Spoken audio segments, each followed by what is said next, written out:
From the moment we open our eyes for the very first time, someone tells us that reality is already there, complete, fixed, external, unaffected by our presence.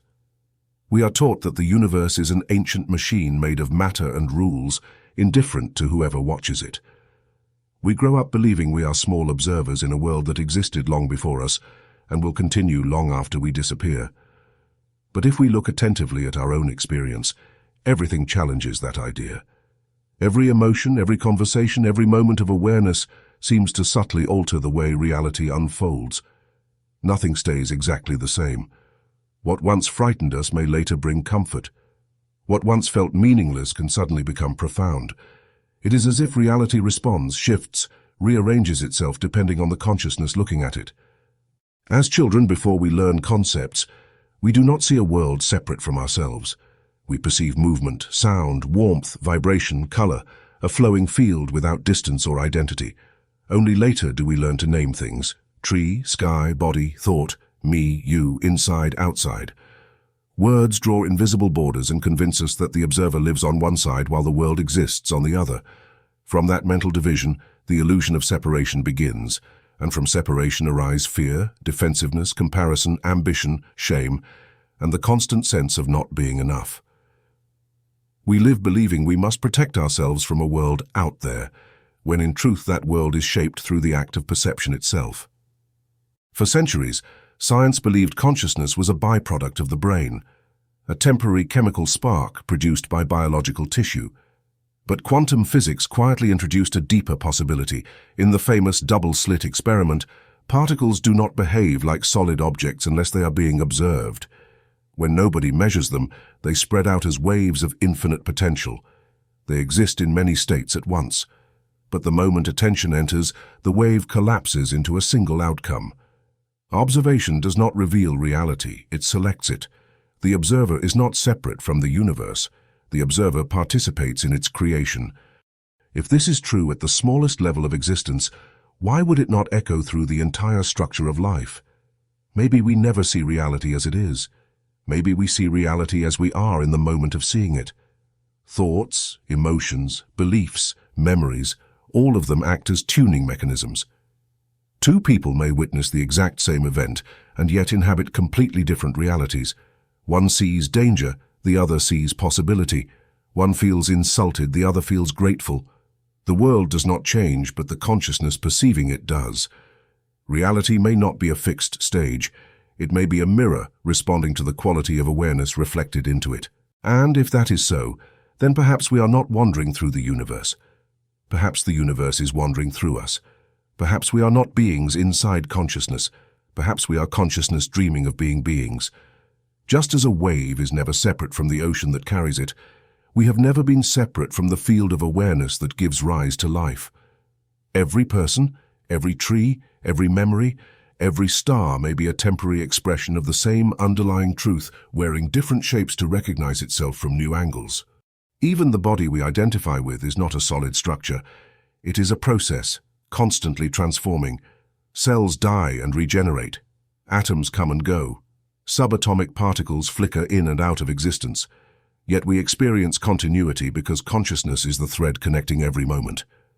The human heart generates an electromagnetic field measurable several feet beyond the skin. Our emotional states influence that field, and the field influences the world around us. Emotions are not just internal happenings. They are frequencies broadcast into the collective environment. Fear contracts and distorts the signal. Gratitude and love expand and harmonize it. Reality seems to respond not because it rewards or punishes, but because it resonates. We have all felt this without needing scientific explanation. There are days when everything feels heavy and resistant, and others when life flows with ease. Synchronicities appear, conversations open doors, and solutions seem to arrive before the problem fully forms. Nothing external changed, but we changed, and the world reflected that shift. Perhaps destiny is not something written for us, but something written by us through the vibration from which we observe. Even time begins to feel different when seen through this lens. We imagine past and future as separate destinations, and the present as a narrow doorway between them. But in the quantum world, past and future exist as probability, not certainty. Memory is not a recording. It is a reconstruction happening now. Imagination is not prediction. It is selection. The present is not a thin slice of existence. It is the source from which everything emerges. Every moment of awareness sends ripples through possibility, altering which future becomes accessible. Time does not push us forward. We pull time into form through observation. If this is true, then personal transformation does not require becoming someone else. It requires seeing clearly who we truly are beneath the layers of conditioning. Identity is not a fixed structure, but a pattern of thought and feeling maintained by attention. We are not the voice in the mind or the emotions that rise and fall. We are the awareness that notices them. That awareness has been the same through every age, every relationship, every chapter of life. The story changed, the body changed, the personality changed, but the silent witness within remained untouched, open, present. When that witness recognizes itself, separation begins to dissolve. The world no longer appears as a collection of threats and strangers, but as reflections of the same consciousness expressing itself in different forms. Every encounter becomes a dialogue.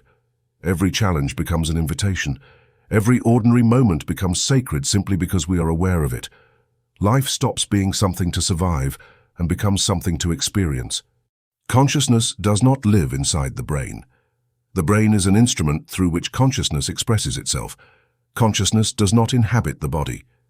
The body appears within consciousness, just as a thought appears within the mind. We are not human beings trying to become spiritual.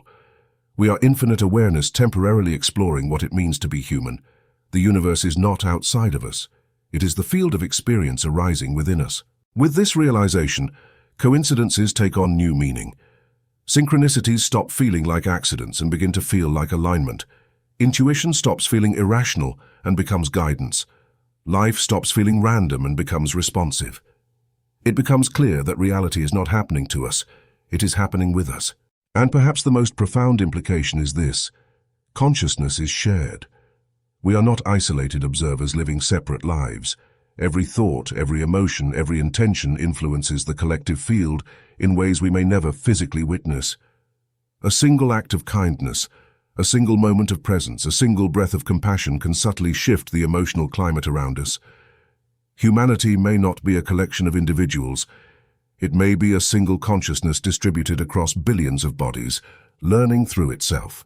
So maybe changing the world does not begin with systems, institutions, or revolutions.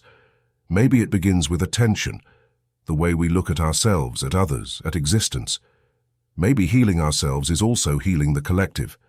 Maybe global transformation is just individual awareness multiplied. The universe does not require perfection. It requires sincerity. Awareness does not demand answers. It asks for presence. Life does not expect us to control it. It invites us to participate in it consciously. And when we do, everything begins to reorganize. Not always instantly, not always visibly, but inevitably. So breathe. Look around you. Feel the space behind your thoughts, the stillness beneath your emotions. Notice that you are aware of being aware. That recognition is the doorway. You are not a fragment in a meaningless cosmos. You are consciousness experiencing itself through form. You are the ocean remembering itself as a wave. You are the observer and the observed, the question and the answer, the witness and the miracle of existence unfolding. And if something in these words resonates, if a quiet truth awakens within you, follow it. Carry it gently into your daily life. Pay attention to how you see, feel, listen, speak, choose. Reality is not waiting to be understood. It is waiting to be seen. And if you wish to continue exploring the mystery of consciousness, perception, energy, reality, and the hidden nature of existence, subscribe to my YouTube channel, Quantum Frequency of the Mind.